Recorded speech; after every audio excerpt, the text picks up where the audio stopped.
Welcome to the 12-Step Big Book Workshop. My name is Lisa, and I am a long-term student of the 12 Steps method of recovery. My focus today has been CODA, Al-Anon, and OA. I'm so glad you are participating. You're going to get so much out of this, and your life is going to change dramatically.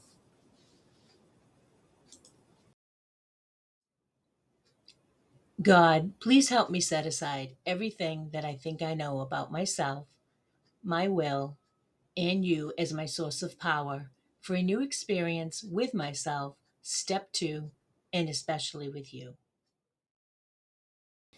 Tonight, well, I say tonight, but it might be daytime for all of you. So today, we will be unpacking pages 53 through 55. The phrase came to believe resonates with me and affirms my personal experience regarding the authenticity of this step statement. Initially, I did not come to believe because I didn't want to believe. I wanted to be in control, nor did I during the many attempts when I had thought I had followed the steps adequately. I believed I was thorough. However, I neglected the first three steps. I was mistaken when I assumed I possessed a belief that was sufficient just as it is. Despite my discomfort with my weak beliefs, I accepted them as my reality, convinced that having held these beliefs throughout my life meant they were sufficient. But in retrospect, I realized that my beliefs were barely functioning, existing but not actively serving my purpose.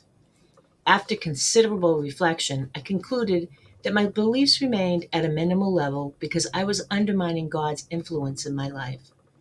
I preferred control over faith.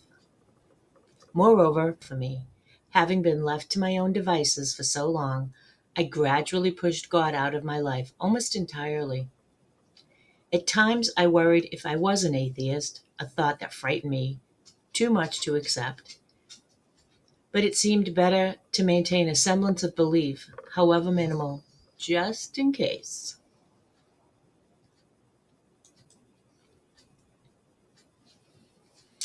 This is an incredible passage on page 52 titled The Bedevilments. It truly resonated with me and probably will with you also. And it struck a deep chord. Once emerged from my denial, I closely examined these bedevilments in relation to my behaviors and overall sense of peace and happiness. This list serves as a clear reflection of the unmanageability present in life and reveals a different narrative for you if you haven't yet confronted these issues. By sorting through these statements and recognizing their influence on my life, I was able to approach the second step with greater authenticity. I experienced a completely new perspective on my life and the world around me. A power greater than myself began to liberate me from my unique bedevilments.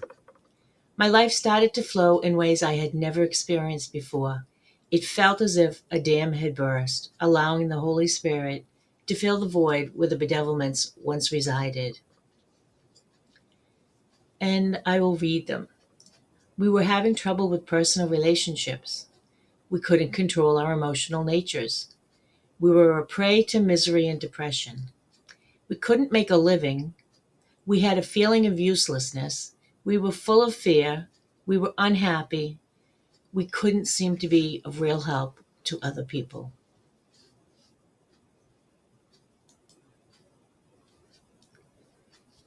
Notice that step two does not specifically mention God. The phrase came to believe represents the process that alleviates our struggles. It refers to a power greater than ourselves, which may not necessarily be external, particularly when we reflect on the wording. This power is indeed greater than ourselves, and we have already discussed the second half of that statement. So, recognizing its connection to sanity is important. The type of sanity Bill's referring to throughout the Big Book is not about clinical diagnoses or hereditary mental illness. Instead, Bill addresses the obsessive thoughts that can overwhelm us in our addictions, which means we are no longer being hijacked by the obsessions of our minds. We may have the memory, we may have the feelings, we may also have the thoughts, but we are not going to be hijacked by the obsession that takes over us like a hostage attack. We are held hostage with no choice and no ability to prevent being attacked. No human power can get us out of this attack. We are doomed, like the dude in the car. Once we achieve a state of sanity, typically by the 10th step, we are equipped with a spiritual shield. The phrase came to believe reflects a journey that may not fully unfold as we explore step 2. However, it is assured to manifest by the conclusion of the 9th step. Bill articulates this idea by stating that we will be placed in a position of neutrality by the end of step 9.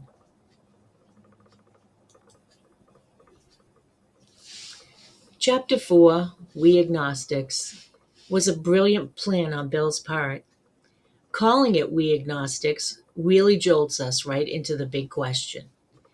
It gets us to open up and look at what our beliefs are. Not the ones we just grabbed and didn't know why, but what our honest to goodness beliefs are deep down. Bill's inviting us to overcome any resistance in order to consider that there is a power greater than ourselves. Our job in step 2 is to come to an understanding for ourselves as to what is meant by power. The question of, is God necessary? That word, God, can challenge a lot of people in many levels when it is factored in how you were taught about God, your history with your family of origin, and what may or may not have been your religious traditions. We are co creators. We take what we choose and we create through the power of our connection to the source, the creator, our higher power. Many religions teach that humans are co creators with God, meaning we are given the freedom and capacity to partner with the Creator in the ongoing creation and betterment of our world, our actions, creative endeavors, excuse me, and care for creation. So, again, this model is critical to step 1, but also going forward, it is also critical to step 2. We need to remember who we are as human beings. This model gives us an understanding of step 1, and I hope it helps you understand that we as human beings are a body and a mind that we have, and that we have free will, but also to realize that they are corrupt in all of us.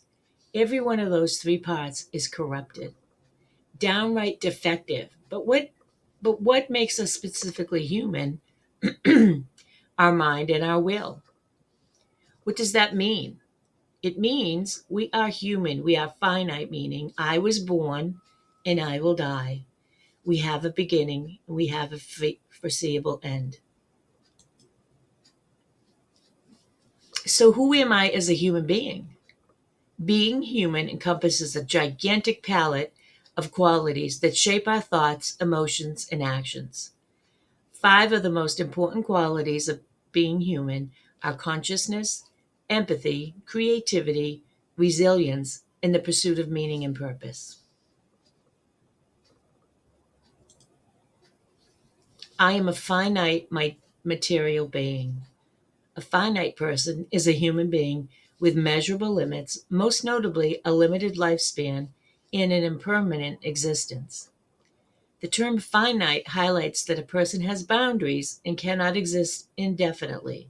In contrast to an infinite or boundless being, this concept applies to the human condition, as all individuals are subject to death. Their lives are not endless. So I have a body and I have emotions within that body, and I have a body for biological survival, enabling functions like movement, sensing the environment, interacting with the world, and reproduction. And I have a mind that processes information that it receives from my senses and body. We think and experience emotions with our brain, and it is the root of human intelligence. And I have a will. Humans have a strong sense of freedom, agency, and self determination, which leads to a natural belief in free will and a sense of self. The will is a function in us to decide. It gives us the capacity to make decisions. No other being has a reflective mind. No other being has a free will.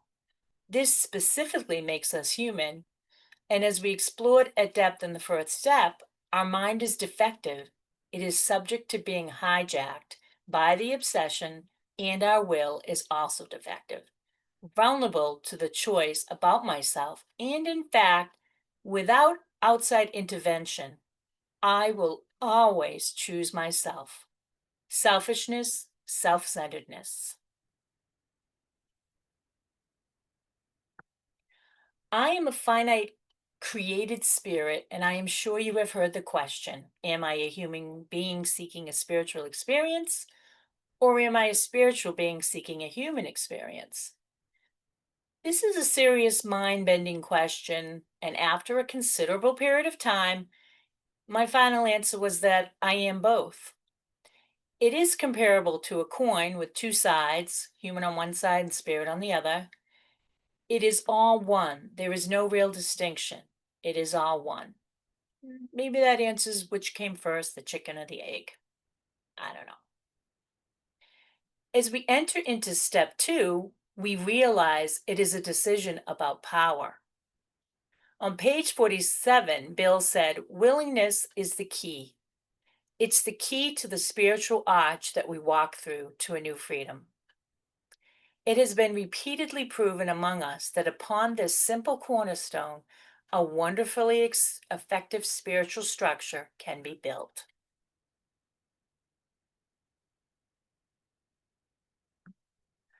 So, what is faith? Either God is everything or God is nothing. This sentence completely changed and improved my whole faith process.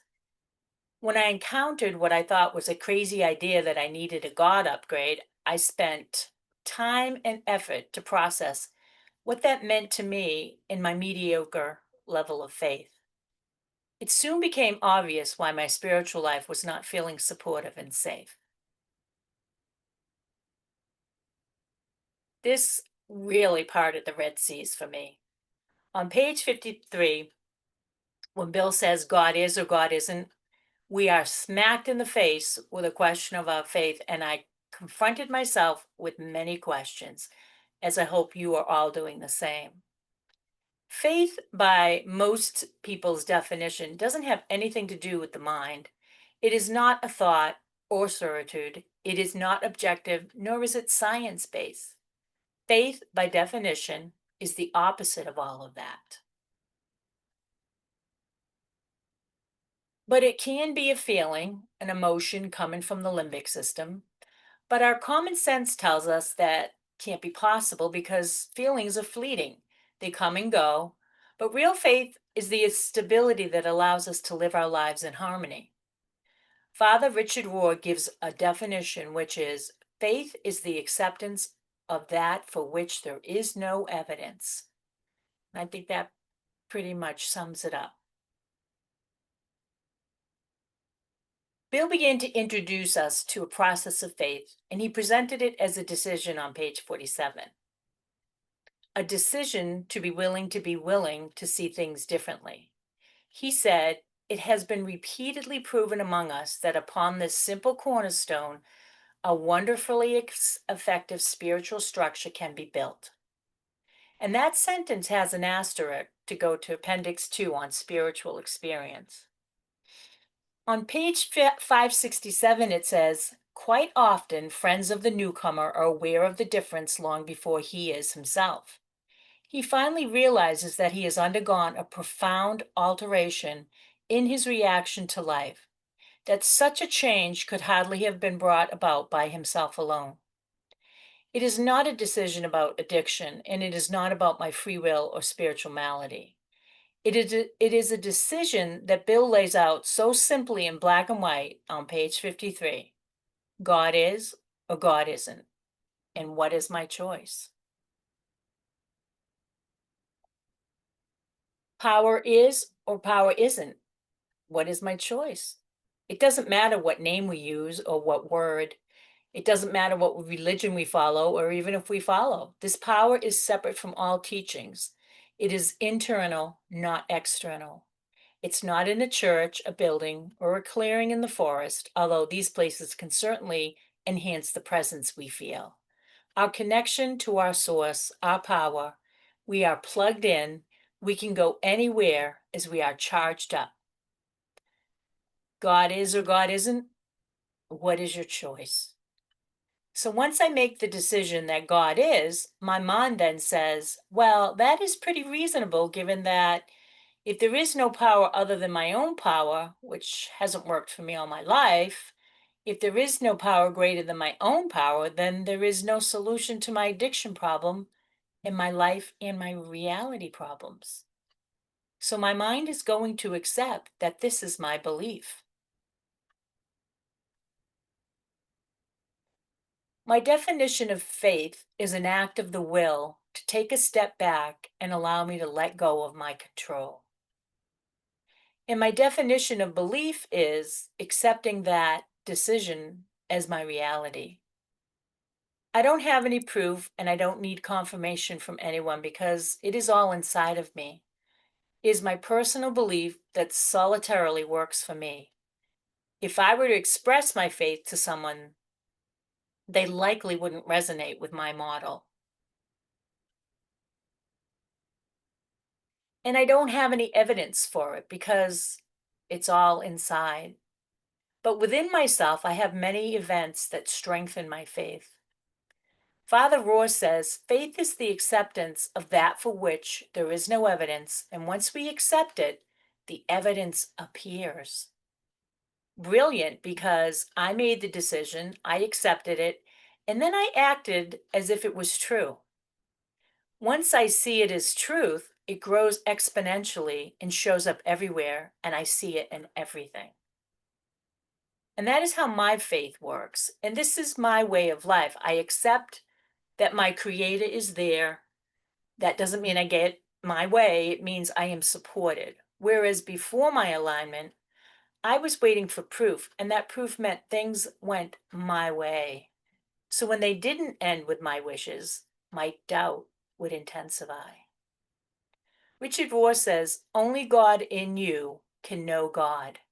You cannot know God in an intimate experiential way with your mind alone. You are going to need full access knowing, which many of us call non-dual consciousness, the contemplative mind, or even the mind of Christ.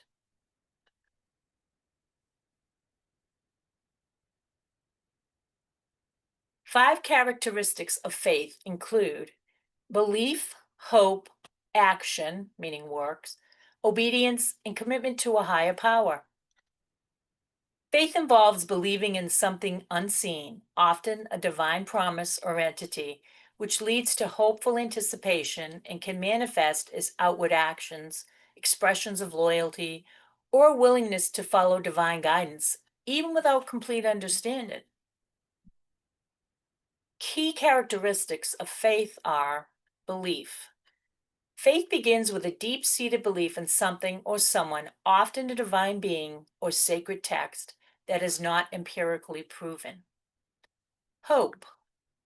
Faith is characterized by forward-looking hope and expectation for future manifestations of the unseen, believing that what is promised will come to pass. Action. Genuine faith is not passive. It leads to actions such as prayer, acts of charity, or other forms of obedience, demonstrating the sincerity of one's belief. Obedience. Faith involves a willingness to obey the tenets of a religion or the commands of God, even if it requires personal sacrifice or goes against natural inclination. Commitment and devotion. A key aspect of faith is a wholehearted and unwavering commitment to God, a spiritual practice that involves a continuous effort to live according to divine principles. Some examples of faith in practice. Faith in Christianity involves believing in God, Jesus Christ, and the biblical scriptures, leading to practices like repentance, prayer, and acts of love. In Islam, the 5 pillars of Islam, including the Declaration of Faith, which are prayer, charity, fasting, and pilgrimage. These are all fundamental practices that demonstrate a Muslim's faith. In Buddhism, faith is one of the 5 strengths, alongside energy, mindfulness, concentration, and wisdom, which are qualities that lead towards enlightenment. Understanding trust and spiritual principles. I immerse myself in the actions that stem from my beliefs and faith, which I define as trust. I also conduct myself as though my convictions are true. In moments of prayer or meditation, I approach them without preconceived knowledge of emotion, yet I firmly decide that my higher power exists. Bill mentions in the section on page 53, God either is everything or God is nothing. This contrasts the idea that God simply is or isn't. We have established his existence, and now we must determine whether he embodies everything or nothing. I live each day as if there are spiritual principles arising from this conviction, such as honesty, integrity, and moral ethics. Bill emphasizes the importance of practicing these principles in all of our affairs. These are the spiritual principles that I showed you last week, and these are the steps also that they go along with. You could do a meditation or write about each one, maybe one a day, one a week. Ask yourself if it's true for you that that is a principle and universal human or spiritual principle, whatever you want to call it, and how does it impact your life? A principle like gravity, a physical law, if you transgress a physical law of gravity, you will die quite certainly. If you transgress a spiritual law, a universal law, the human law, the principle of humanity, you will suffer and it will crush you. This is the source of our suffering, the transgression of principles. This is not an academic statement, it is an existential exercise. Your very existence and your abstinence and recovery are dependent on these.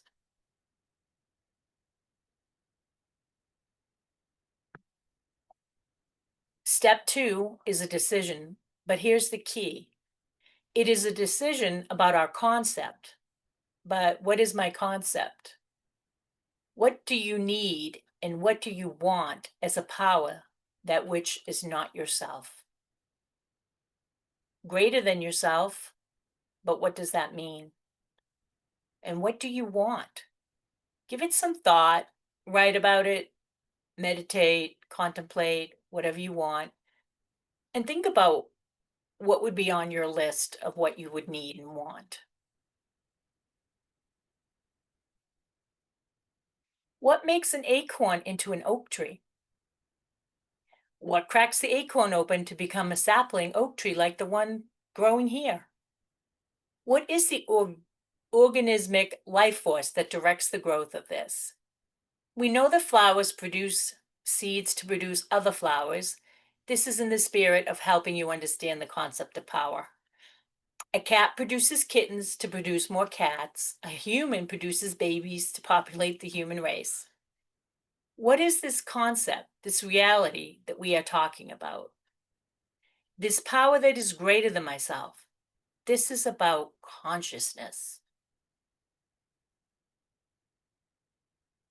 Melody Beattie, who is probably the biggest authority on codependency, says she teaches that surrendering to a power greater than ourselves is a way to empower oneself, release the illusion of control, and gain the strength to face life's challenges. This higher power, which can be understood in any spiritual or religious context, provides hope, comfort, and guidance, helping individuals to let go of codependent behaviors and trust in a grander plan for their lives. Contrary to the idea of losing control, surrendering to a higher power is how one truly becomes empowered to handle life's difficulties.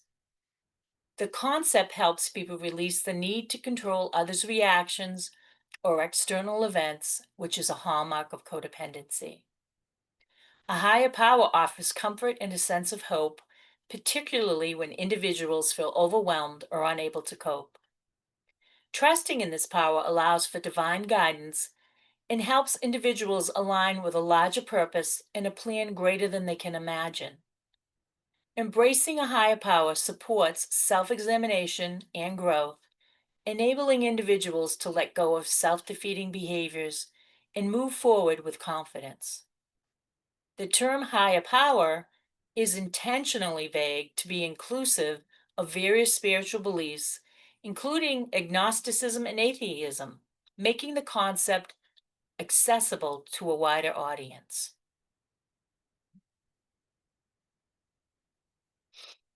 Now, let's appeal to your mind as a discerning mechanism to think about in your consciousness to challenge your unconsciousness, that mask that we wear that we don't know that we wear. Our masks were originally a must have and are created by our survival efforts. Our instincts had gone awry. We want and need to get to the true self, so we will also need to peel back our mask to reveal our true self, that essence of an image and likeness of my true self.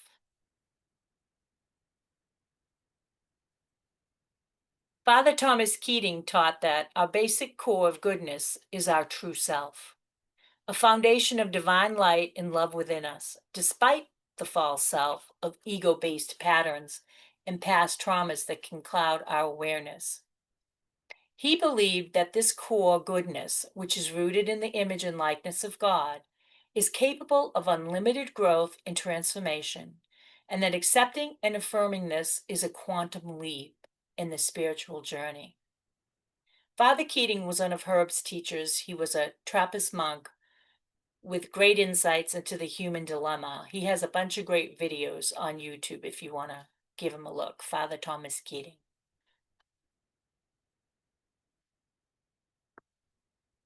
So, am I a spiritual being seeking a physical experience, or am I a physical being seeking a spiritual experience? What is the nature of this core of goodness? What is the nature of the true self? According to Jung, the personal unconscious is a product of the interaction between the collective unconscious and the development of the individual during their lifetime.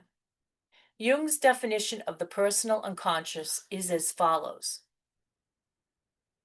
everything of which I know, but of which I am not at the moment thinking, everything of which I was once conscious but have now forgotten, everything perceived by my senses but not noted by my conscious mind, everything which, involuntarily and without paying attention to it, I feel, think, remember, want, and do.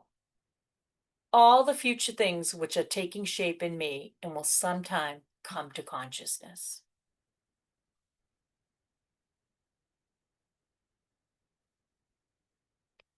Is there a divine presence? That is the question. It's not an answer, but it is a portrayal of perhaps something that will help you reflect on it. This, whatever this is, by definition, this it with a capital I, it is infinite, this reality, this power.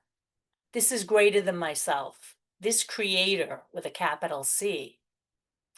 It has no beginning and no end, and it is infinite by definition otherwise. Where did it come from? Who or what made it? We can only push it so far away, and then the mystery reveals itself as a mystery. Not that we understand it, but we can talk about it this way.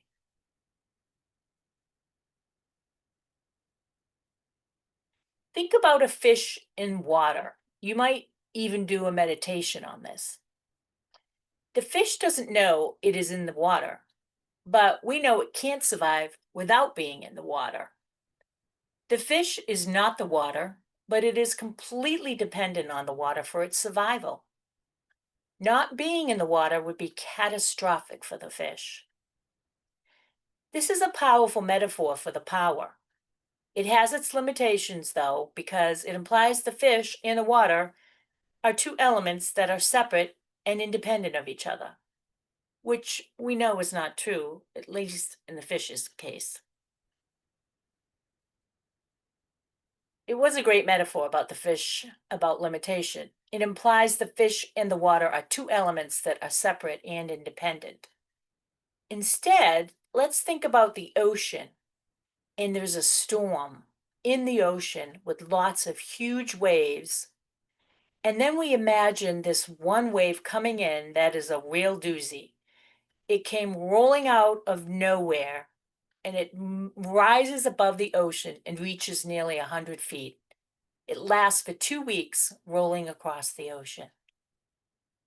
This wave has risen out of the ocean, but it is not the ocean. It has its own identity, but this wave is not the ocean. Separate, but the same. It's almost like tongue twisters. On page 53, Bill says, when we became addicts, we could not postpone or evade our step one self-imposed crisis.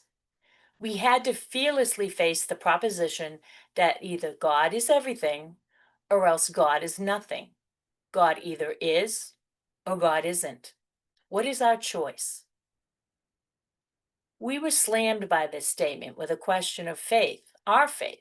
Bill says, we can't duck the issue, and he conveys a wonderful image. Some of us had already walked a far distance over the bridge of reason toward the desired shore of faith. Friendly hands had stretched out in welcome. We were grateful that reason had brought us so far. But somehow we couldn't quite step ashore. Perhaps we had been leaning too heavily on reason and that last mile, and we did not like to lose our solid support, which is understandable. What we know seems easier and more agreeable than what we don't know, even if it's better. Let's think about Indiana Jones in one of his movies where he's at a place that he has to solve a cliffhanger, literally. He doesn't know how he's going to get from the ledge that he is vicariously hanging from to where he needs to be in order to solve the mystery of the movie. He literally just moves his body as if he is going to let go of that outstretched hand, and a glass floor emerges, a brilliant glass floor that lowers Indiana to his destination. That is the leap of faith of the existentialists of the 19th century. This is the decision that we are making, a faith decision with no evidence, no feelings, and we make a decision to live according to that. Meaning, we go over the ledge not knowing whether there'll be a glass floor coming up under us like Indiana Jones. And we will get caught off guard at times, and we will regress sometimes with our faith, but the core is always there. We have spent many hours, days, weeks, months building that core up, so if we do get sidetracked, we get back on track real quick. We are human, shit happens, but we know what we're doing. We're keeping it together. On page 54, Bill states, we found too that we had been worshippers. What a state of mental gooseflesh that used to bring on. Had we not variously worshiped people, sentiment, things, money, and ourselves? So Bill is kind of mocking us here, questioning our past worshipped idols. We are distracted by our touchy-feely emotions, and Bill conveys that we treat our emotions like they are the solution when they're not. Feelings are not fact, they are indicators.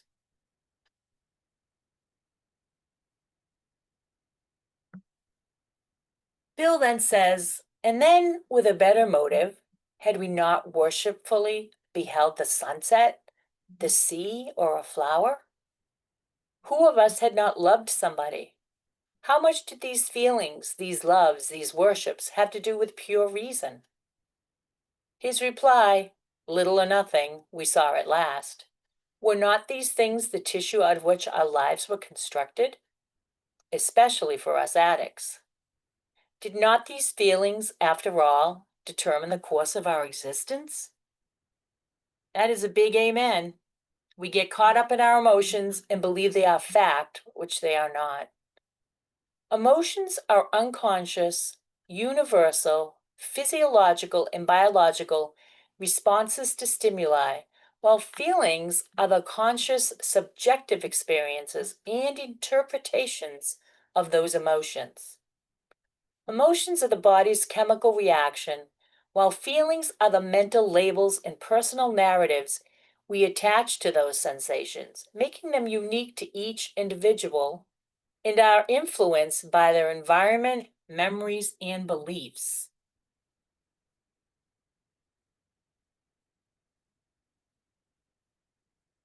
On page 55, Bill says, sometimes we had to search fearlessly, but he was there.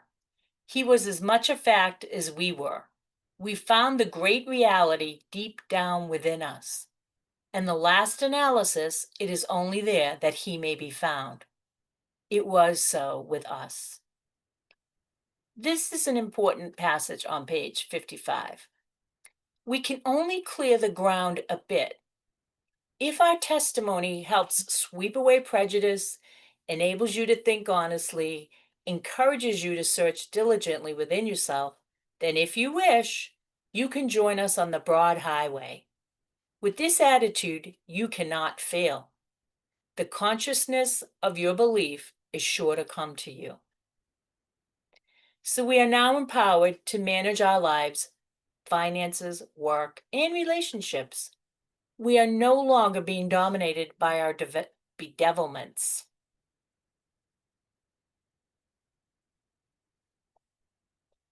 Actually, we were fooling ourselves, for deep down in every man, woman, and child is the fundamental ideal of God. It may be obscured by calamity, by pomp, by worship of other things, but in some form or another, it is there. For faith in a power greater than ourselves, and miraculous demonstrations of that power in human lives, are facts as old as man himself. So basically, lots of people base their faith on external happenings. Some people base their lack of faith, on external happenings. How would you explain something like the Auschwitz genocide if there is a loving God? For centuries, philosophers have struggled with writing about the problem of evil. Bill says we finally saw that faith in some kind of God was a part of our human makeup. For most of history, people of all cultures and traditions have had some type of faith, especially in a power other than themselves, and have represented it in a variety of ways. There are currently more than 10,000 different religions around the world. It's a staggering number. Bill says, I have to find a power by which I can live, and it had to be a power greater than myself.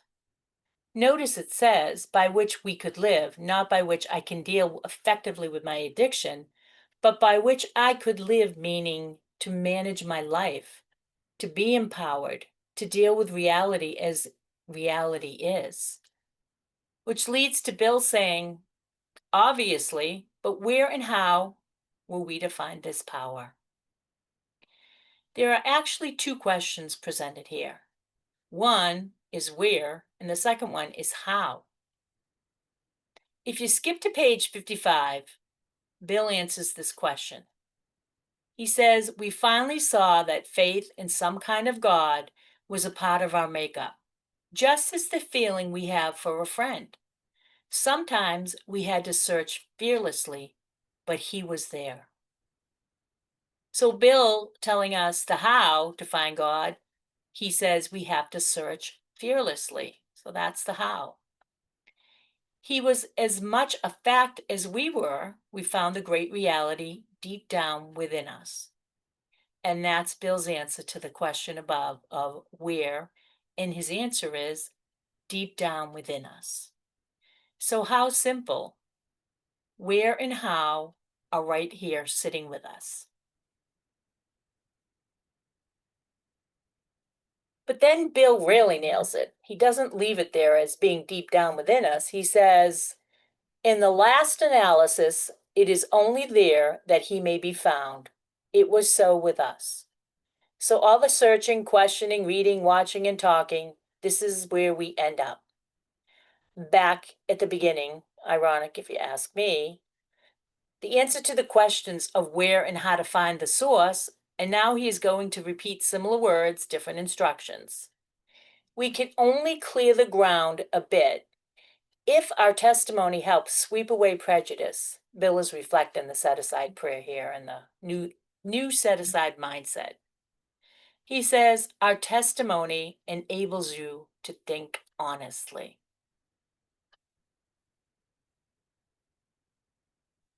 So our journey is the destination. There is no place to go if God is everything. Then God is here, there, and everywhere. God is closer to me than I am to myself is a spiritual and philosophical concept often attributed to St. Augustine, meaning God is not distant, but rather deeply present within one's inner being, existing in all places and a source of ultimate connection and being. While some interpretations suggest this refers to a divine presence within each individual, others emphasize the omnipresence of God in all people, things, and places. This idea forms the basis of various spiritual traditions that highlight God's immanence, rather than just his transcendence.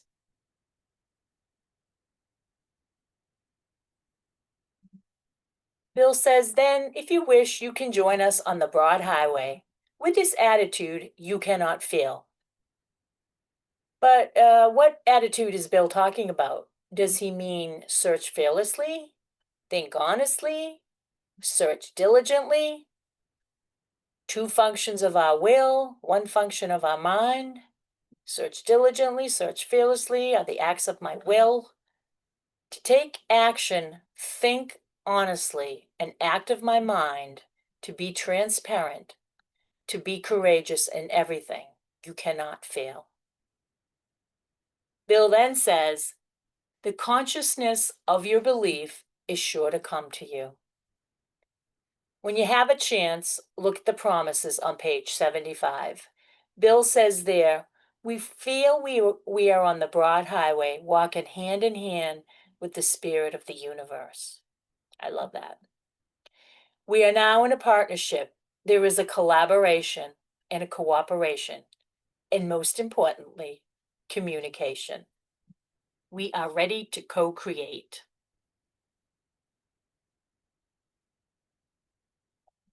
So again, step 2 is basically a decision that we make. It's about what attributes and qualities do you want and need in your higher power. As was mentioned earlier, step 2 is a decision about the creator. That is all, no commitment, no other than to seek and define your needs. If you are brand new, it might be as a healer. If you have been around a while, it might come as some other form or concept. And my concept changes as I do. As I progress, so does my concept of my creator. A mystery unfolding for all my days. My consciousness has been developing since the time I was able to think on these terms, and I assume it will continue until the day I die.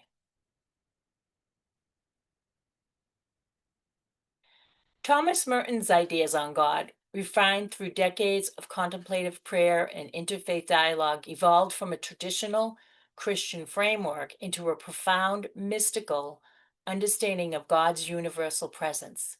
He said that God is that reality that has no circumference and whose center is everywhere. He emphasized that God is not a distant, static being, but an immediate, dynamic reality, a living presence at the core of all existence. Merton said, God is discovered through the true self. Merton's most influential spiritual concept is the distinction between the false self and the true self, which is the key to discovering God.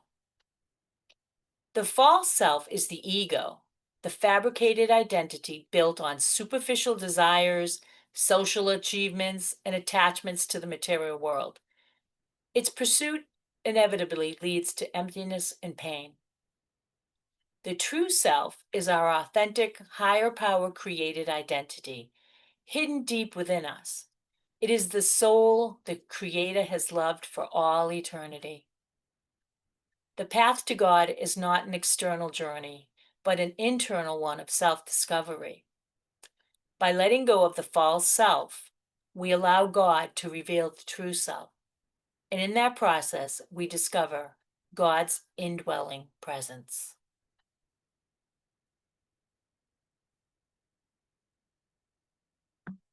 On page 14 at the top, Bill states, simple but not easy, a price had to be paid.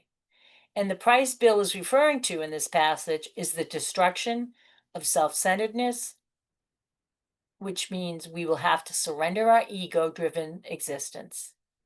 It's all about the unmanageability. And then he says, we must turn in all things to the Father of light, who presides over us all.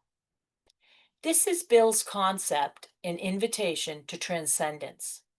It's what Thomas Merton meant by there is no circumference. On page 46, Bill says, as soon as we admitted the possible existence of a creative intelligence, a spirit of the universe underlying the totality of things, we began to be obsessed of a new power and direction, provided we took other simple steps. This confirms what Merton is implying when he says its center is everywhere.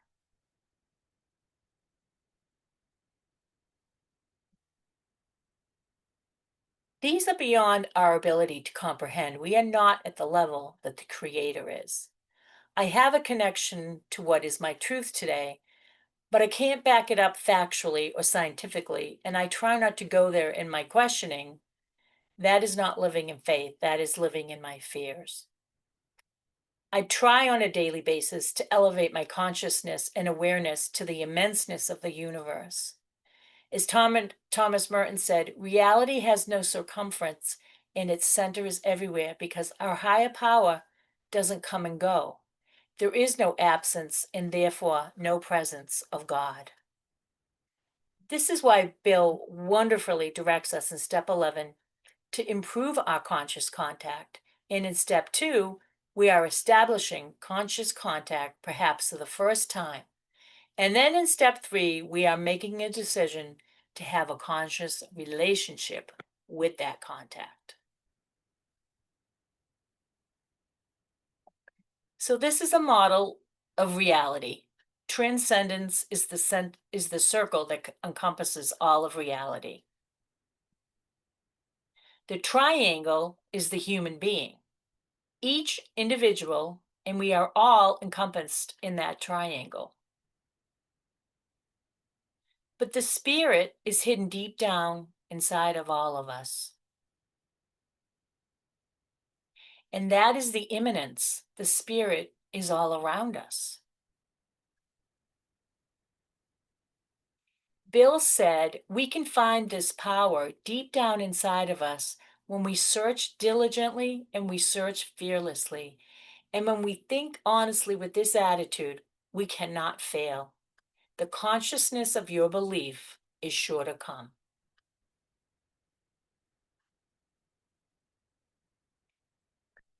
This is an important point that I want to make. First of all, the big book is always right. My interpretation is my interpretation. So if something I say doesn't sound like the big book, go with the big book. And as a little disclaimer here, I realize I speak rather strongly, and you might get the impression that it is my way or the highway, and that couldn't be any further from the truth. Not even close. Everything I say is my interpretation or experience or opinion, and you get to decide what works for you and what doesn't. So take what you need and please leave the rest. If something comes up that doesn't feel comfortable, please don't give up, don't quit, thinking this is not fitting your needs, because it is and it will. This is the greatness of all of this. I do not favor one religion over another, nor do I profess to know which one is best for anyone else, or whether you should even have one at all. We are all individuals, no two of us are alike, and our personal beliefs and structures that mold our lives are as unique as we are. Please remember I am open and available for any questions or concern if something doesn't sit right. Just send me a chat or an email or whatever, and we'll talk about it.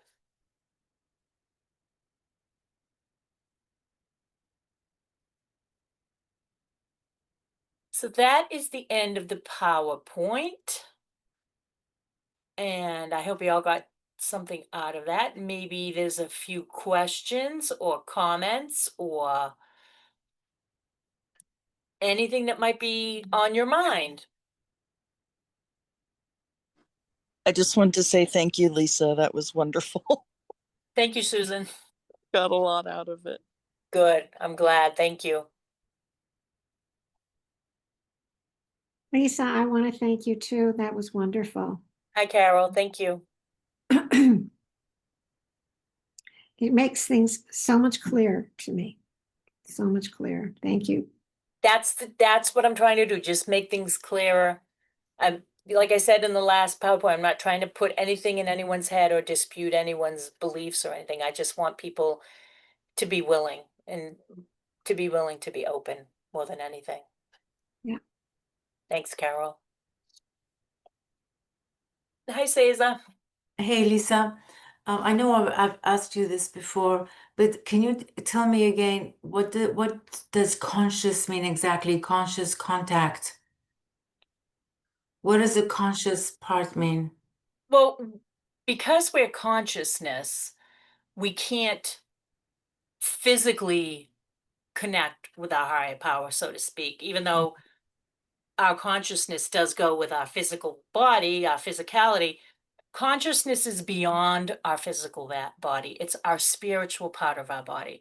And it's the part that we can actually reach out and connect through meditation, prayer, contemplation, where we get to that place where we feel really quiet and we feel like there's a connection going on with a consciousness beyond ourselves, which is the higher power. Okay, So, got it. as human beings, we have consciousness, but like a rock doesn't, or a flower, or a, Got it. Okay, so you know, it's something, it's alive.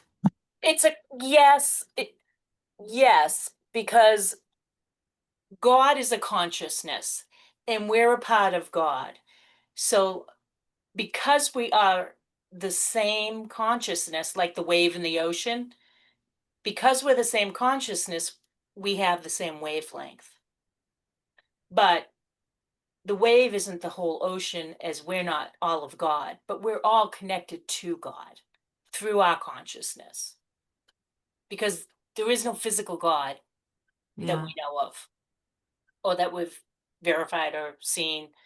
I mean, even if you want to talk about Jesus, Jesus never professed being God. He said he was the Son of God. So there is no physical human touch to consciousness. It's beyond everything on the planet. So when we go into our own consciousness to connect with God's consciousness, there's a co-creation that goes on. Okay. Does Thank that you. make sense? Yeah, Or did yeah, I yeah. make, did I make you more confused? No, it's good. Thank you. Okay. Thanks, Cesar. Hi, Irene. Hi, hi, Lisa. If I can also maybe add a couple of ideas to what you were saying that help me, I mean, that makes it more clear. Okay, so everything is in contact with God. God is the creator, so everything is somehow made of the creative force of God. But we are the only one that can be aware of it. So the thing is, Also, the people that go around and couldn't care less and have no clue, they are in contact with God, except that that is not conscious. Stones are in contact with God because they were created, they are part of reality, and reality is made of God, but they don't have the gift, the spiritual gift of the capability of being conscious. So the moment in which we are conscious contact, that's what we look for when we do prayer and meditation, and what we can look for throughout the day is the moment in which we are actually aware that in this very moment I am made. In this very moment I am you who make me. And I think that can be the difference. The human beings are the only level of nature that can have conscious contact.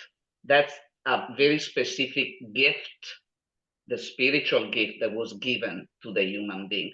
So the idea of striving for that conscious contact is exactly that, being aware of what's actually going on in my reality that is being made by God in this moment, and so align myself to that.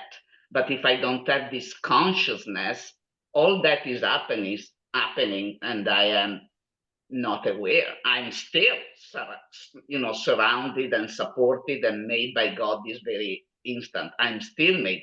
He's still loving me incredibly in this very moment. Just that I don't know, so I live as if that's not happening. I don't know if this helps, adding to what Lisa was saying. Yep. There is also, Cesar, if this helps, there is physical consciousness, like if somebody was to be knocked out and brought to the hospital, they would say, okay, he's unconscious. So there is some gray area there where there's the physical consciousness versus the spiritual consciousness. And as far as, we can say that humans are the only ones that have consciousness, but we don't really know. Maybe God contacts animals. I have no idea. I'm sure there's a lot of dog owners out there that would say they do. So I don't know is a great answer to a lot of different things. But yes, thank you, Irene. That was very helpful. I hope that helped Cesar too. Thank you. It did. Good, thank you. Hi, Jill. Hi, I just wanted to share how I am experiencing my conscious contact with my higher power Great. and see what comes from that. Is that I find and in my journey that it's in the pause in my communication where I get in touch with and get in conscious contact. It's in the pause for me. And I'm not, before recovery, I wasn't much of a pauser per se. I would jump to problem solve. I would jump to offer solutions. I would judge quickly. I would ruminate quickly, catastrophize. Those are just some examples of how those things kept me from conscious contact with my higher power. But now in recovery, I'm recognizing those behaviors and I'll pause. Whereas before I had no ability to pause. I mean, that just wasn't something I did. So in the pause is where I get the conscious contact. And then because I've learned tools, I've learned so many tools, I can give those a go. And sometimes I see it as an experiment. There's no right or wrong, but I'm experimenting with this tool or that tool. And I know God's right there because I've got in contact in the pause. So I just wanted to share that that's where I'm at in recovery with that. And if anyone has a comment on that, that would be, welcome. Thank you. That's great, Jill. Thank you.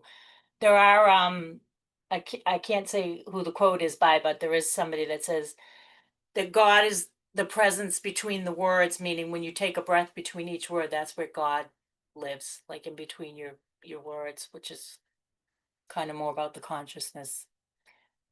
Hi, Rochelle.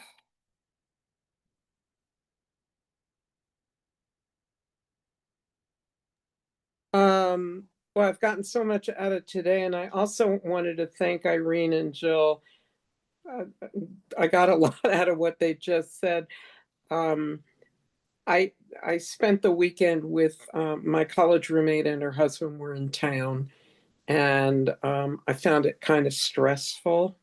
They didn't stay with me, but I was schlepping them around and whatever. And he was telling me what to do. He was telling her what to do, and he was telling me what to do. And by the end of the weekend, I said something that I shouldn't have said. And generally, what has happened to me in recovery is that I'll realize it much later on, much later on.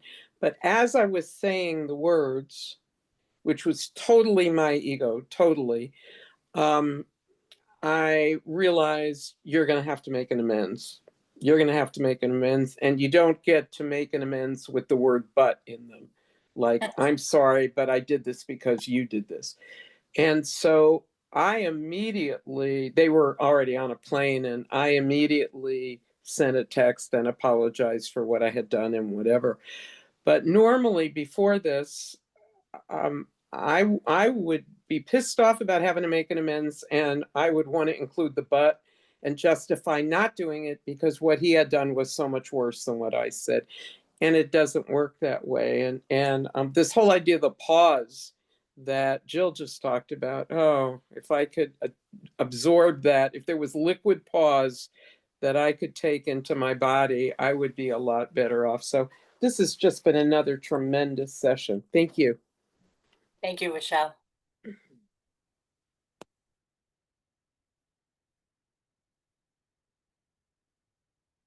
Does anyone else have a question or a comment or anything they want to add?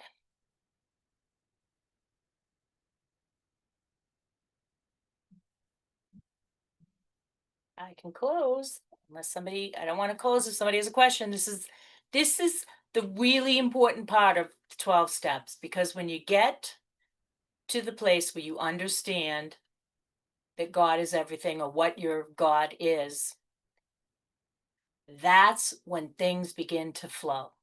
Because without the God concept, or whatever your spiritualness is going to be, your life is going to stay in limbo because that's how you were before.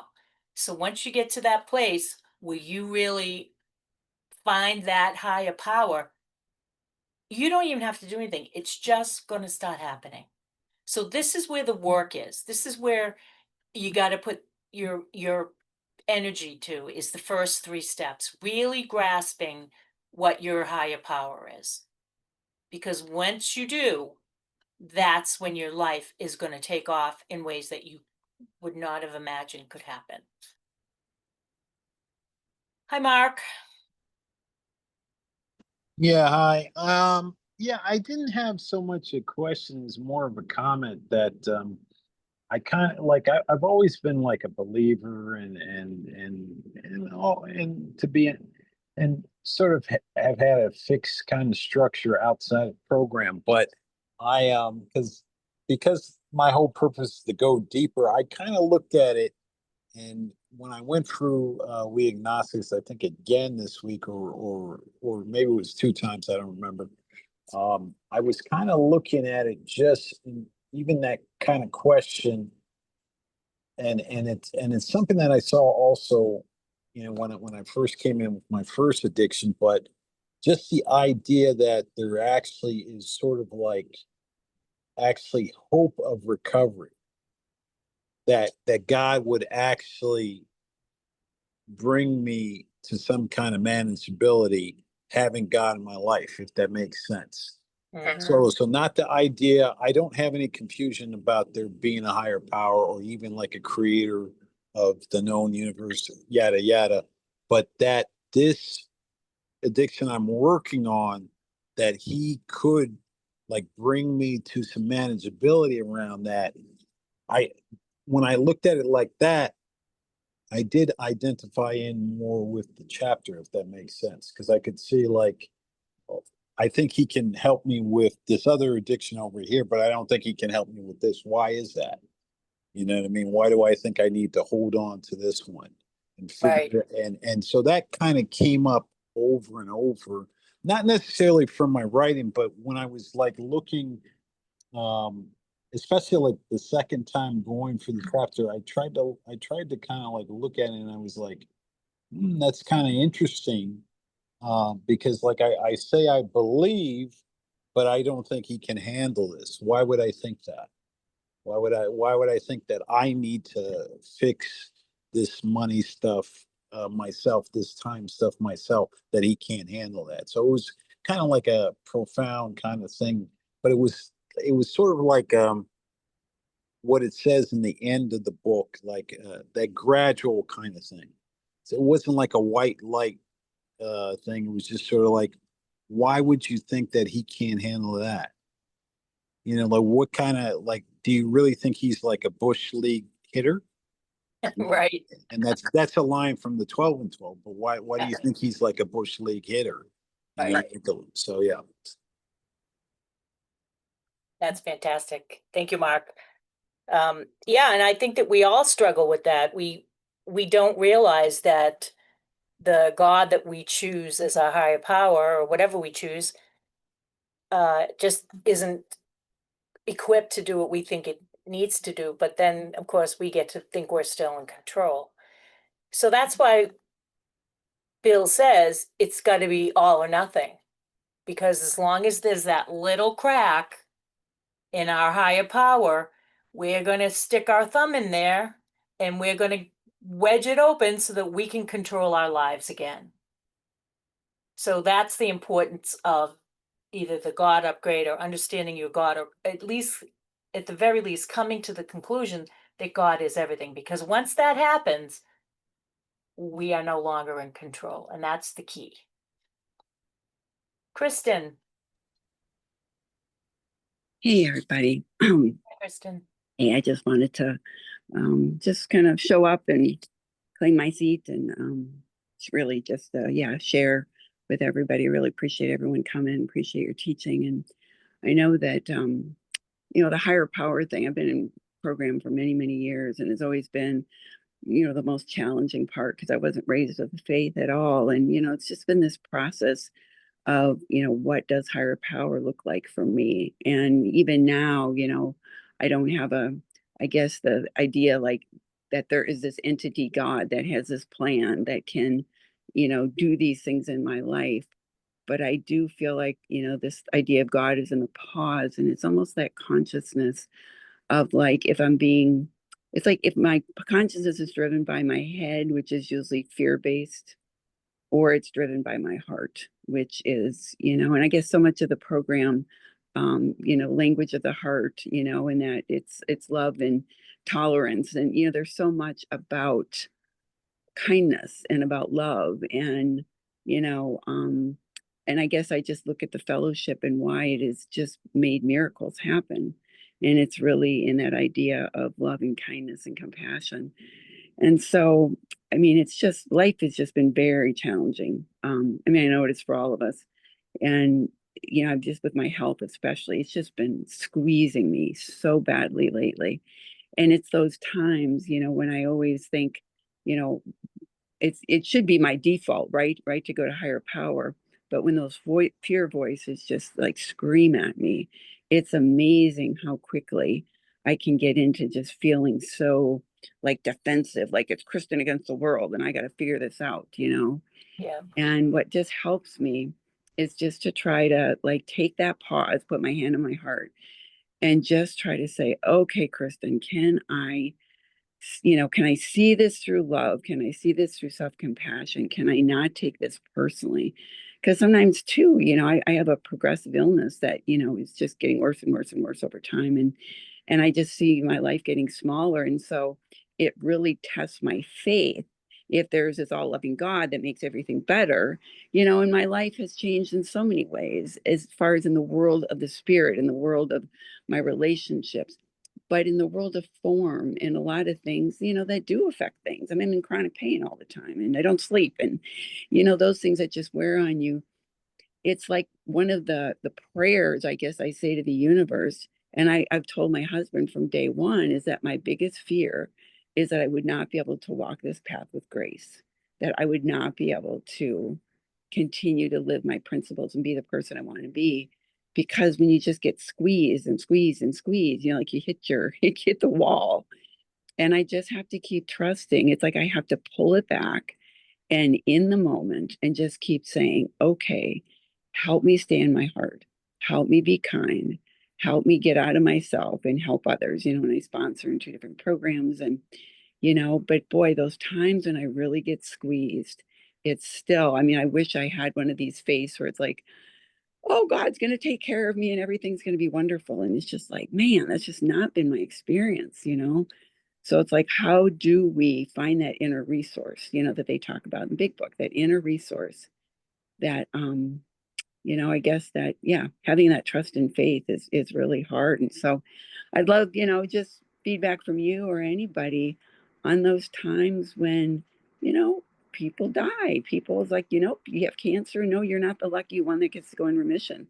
You're the one that has mets everywhere and you got 6 months to live, and it's like, okay, so how do I do this, and how it's challenging, to not lose faith. And so, and again, gratitude is the thing that I focus on, and that's what keeps me going. I just do gratitude lists every day and focus on the positives, but there's, yeah, I guess it's just accepting, Herb always says, accepting reality and accepting the fact that, life is hard and it's not fair.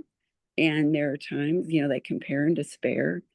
But I do know that, every moment that, we can choose to, again, live from the heart. So anyways, I'm just talking too long, but I'm just really happy to be here. I, just want to share rather than, because sometimes when I'm not feeling 100%, it's like I want to go hide, and so. Yeah, I do know. And anyways, just grateful for all of you, and I'll pass. Thank you. Thank you, Kristen.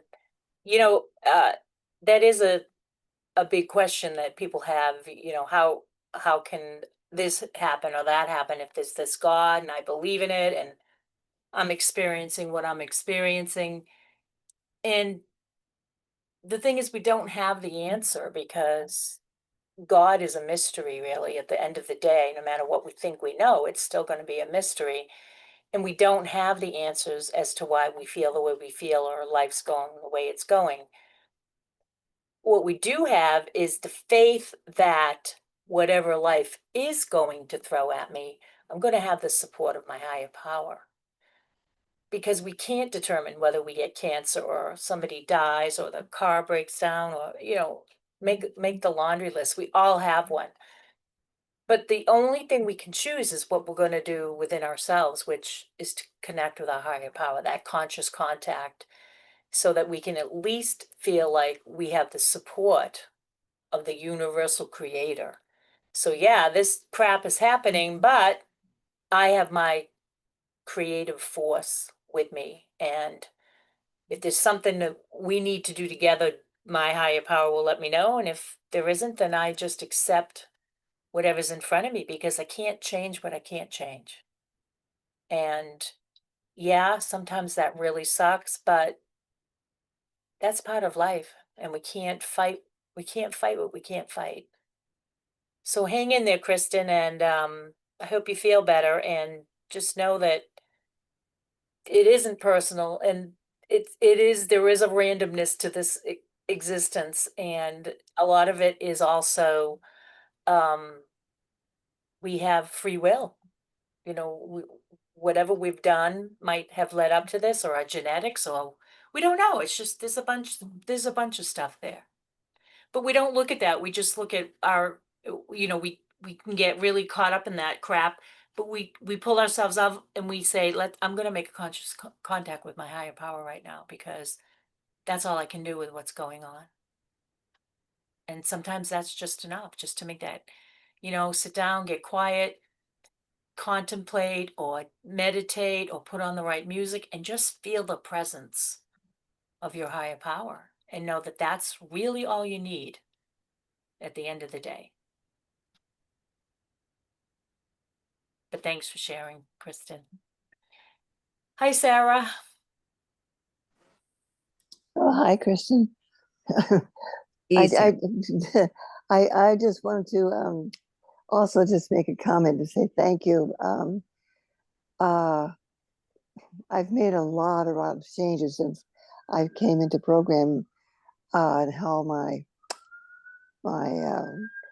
came to believe my concept of my higher power has changed over the years. It's and it. I just want to thank you for what you have provided us for thinking, and just kind of add that yes, I agree with you that it just in my own personal experience how things have worked out that I would never have imagined in my younger years or before I came into program. So, but it is something that it requires daily attention. um, and I like what you said about, you've thought a lot about what is faith. That was one of the questions you asked. Mhm. And it is about faith and trust. And I'm not alone anymore. I just have, there's something, it's like I'm a little girl and there's something that has my hand and is walking and taking my hand and walking along beside me. And that's, it's very comforting and nourishing. And I never experienced that as a younger person, or until became, I really owe it to the 12 steps and, uh, and to Herb K's approach to the 12-step study as a spiritual awakening kind of thing, because it certainly has helped me in getting through some of life's problems. Because yeah, there are valleys and there are peaks, and sometimes there is pain and heartbreak, and yet somehow I'm still here. And I think it's very important to maintain a positive focus and to be grateful for what I do have, and the fact that I have survived. We've all survived, or we wouldn't be listening to you. So we all, I think, deserve a gold star on our forehead just for showing up and keep trying. Every day is a new day to try again. So Exactly. thank you for helping. I appreciate it. Thank you, Sarah. For anyone that's struggling with the faith and the trust, like Sarah was talking about, the best way to deal with your struggles with your faith and your trust is to understand what it is that you're giving your faith and trust to, which is why Bill says, the whole chapter 4 is about figuring out what your higher power is, because we are not going to hand over our power to something that we don't believe in. So the best way to really get a strong faith and get a good feeling about what your higher power is to give it some thought, to contemplate about it. And if you feel like it's not enough or it's the one you've always had, it's time to make that a broader brushstroke and really make that higher power as big as you can blow it up, because it is that big. So when you're struggling with your trust, or you feel like your faith isn't getting anywhere, just go ahead and think about what it is you're trying to turn your life over to. Is it big enough? Is it strong enough? Is it something that you would give your most precious, treasured feelings to? And if you answer no to any of those questions, you need to think about a God upgrade. You need to think about what you need to add to your God situation that would make it the immenseness that it really is. Don't let any limitation stop you. No, nothing can stop the size of our higher power when you think of the vastness of this universe. It has to be bigger than that. So keep that in mind if you're struggling with either trust or your faith. That's a sign, that's a flag. I need to think about what my trust and my faith are. Are they big enough? Have I borrowed somebody's from 50 years ago and I'm still dragging it around because I didn't know any better? Do the work. Get to that place where you understand what your higher power is, and then you will not struggle with letting go. And when you stop having that struggle with the letting go, everything just flows to you. It becomes incredible. So nobody else has their hand raised. I'm going to do the serenity prayer. God, please grant me the serenity to accept the things I cannot change, the courage to change the things I can, and the wisdom to know the difference. Keep doing the work, people. This is a very unique group. We are not faint-hearted people. You will all get there. Do not give up. The promises are coming. They really do come.